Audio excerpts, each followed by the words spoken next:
बना सब्जी मंडी। कहते हैं शादी के बाद ननद भाभी की सबसे अच्छी सहेली बन जाती है, पर कई ननदें सिर्फ ननदें ही रहती हैं जिन्हें ऐसा लगता है कि उनकी भाभीयों के घर आ जाने से उनका राज उनके घर से चला जाएगा। पिंकी अपने परिवार की सबसे लाडली बेटी थी। दोनों भाइयों में एक अकेली बहन, जिसकी हर बात पूरा परिवार और उसके भाई सर आंखों पर रखते थे। पर उसे अब डर लगने लगा था, क्योंकि उसके दोनों भाइयों की शादी होने वाली थी। हाँ बहन जी, मैंने सोचा अब दोनों बेटों की शादी साथ ही कर देते हैं।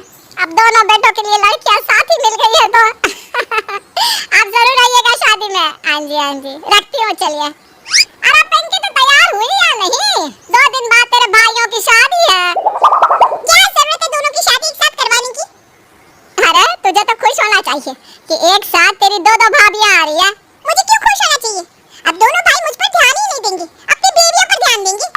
अरे ऐसा नहीं है पिंकी, बहन बहन की जगह होती है और बीवी बीवी की जगह, समझी? तो इस घर में सबसे लाडली है और हमेशा रहेगी। पर अब तेरे भाइयों की जिंदगी में उनकी जीवन संगिनी आ जाएगी तो तुझे भी तो समझना होगा कि उनकी अपनी जिंदगी भी तो है। मैं कुछ नहीं जानती, मेरे भाई सिर्फ मेरे हैं, किसी के भी आने से मेरी वैल्यू कम नहीं होनी चाहिए। तू नहीं समझेगी। चल ये सब छोड़ और तैयार हो जा, सारे मेहमान आते ही होंगे।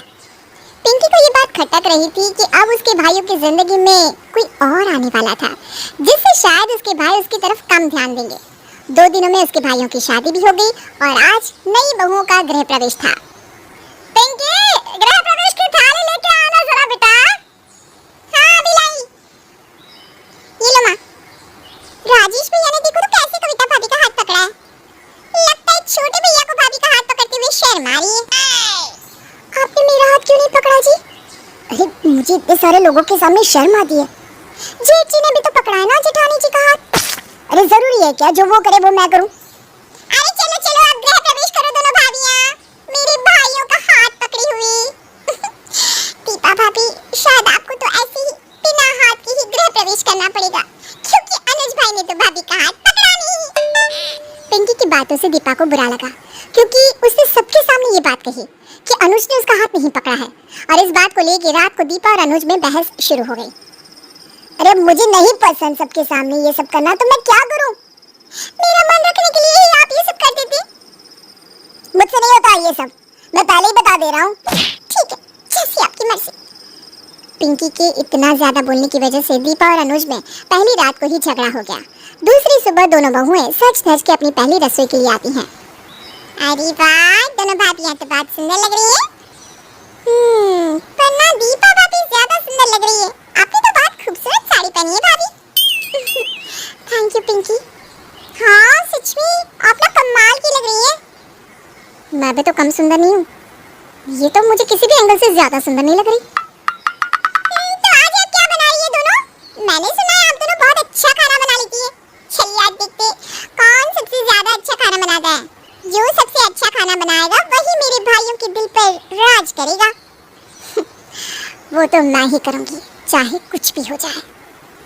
इस बार मैं भाभी को जीतने नहीं दूंगी। तो चलिए दोनों हो जाइए शुरू, फिर देखते हैं कौन जीतता है। पिंकी के उकसाने पर दोनों बहुएं रसोई में एक दूसरे से जैसे कंपटीशन में लग गई। दोनों ये चाहती थी कि वही जीते, इसलिए एक दूसरे से अलग अलग खाना बनाने लगे, जिसकी वजह से दोनों ने ढेर सारा खाना बना दिया। अरे ये क्या है, इतना सारा खाना? ये हमारे घर के लिए बनाया है या पूरे मोहल्ले के लिए? और तुम दोनों ने सब कुछ अलग अलग क्यों बनाया? साथ में बनाती तो वक्त भी कम लगता और इतना सारा खाना भी नहीं बनता। माँ जी ये सब मैंने बनाया है, अब खा के देखिए ना। माँ जी आप ये खाइए, ये सारे पकवान मैंने बनाए हैं। हाँ ठीक है, यहाँ कोई कंपटीशन थोड़ी ना है जो तुम दोनों इतना सब कर रही हो। वो बात तो है माँ जी, पर मुझे लगता है कि मैंने ज्यादा अच्छा खाना बनाया है। आप ऐसे कैसे कह सकती हैं? मैंने इतने सारे पकवान बनाए हैं। अरे आप बस करो, दोनों ने अच्छे अच्छे पकवान बनाए हैं, दोनों बेस्ट हो बस। पर कल से एक साथ मिलकर खाना बनाना, ठीक है? पिंकी की यही कोशिश रहती कि वो दोनों भाभियों के बीच और उनके पतियों के बीच में फूट डलवा सके, जिससे दोनों भाई हमेशा उस पर ही ध्यान दे। अरे वाह भाई, आप क्या लाए हैं? मैं आज सबके लिए आइसक्रीम लाया हूँ। ये ले, ये तेरी फेवरेट। और दीपा ये तुम्हारी फेवरेट आइसक्रीम, तुम्हें ये फ्लेवर पसंद है ना? अरे वाह भाभी, देखिए मेरा भाई आपका कितना ध्यान रखता है।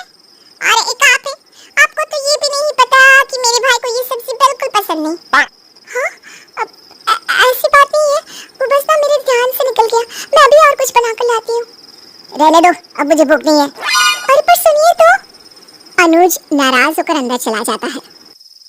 पति चाहे कुछ भी कर ले, पत्नियों को उनकी कदर नहीं होती। हम पत्नियां भी आपके लिए कम नहीं करती हैं। भाभी, आप मेरे भाई से कैसे बात कर रही हैं? आपको पता है उनसे इस घर में ऐसे कोई बात नहीं करता। ये हम पति पत्नी के बीच की बात है, तुम बीच में मत बोलो। हाँ हाँ, मैं होती कौन हूँ बोलने वाली? तुम मेरी बहन से ऐसे बात नहीं कर सकती, उससे क्या गलत कहा? पिंकी की दखलंदाजी उनके भाइयों के मामले में बढ़ती जा रही थी, जिसका असर उनके रिश्तों पर पड़ रहा था। यहाँ तक कि देवरानी जेठानी भी आपस में अब ठीक से बात नहीं करती थी, पर इन सब की खनक कमला को लग गई थी।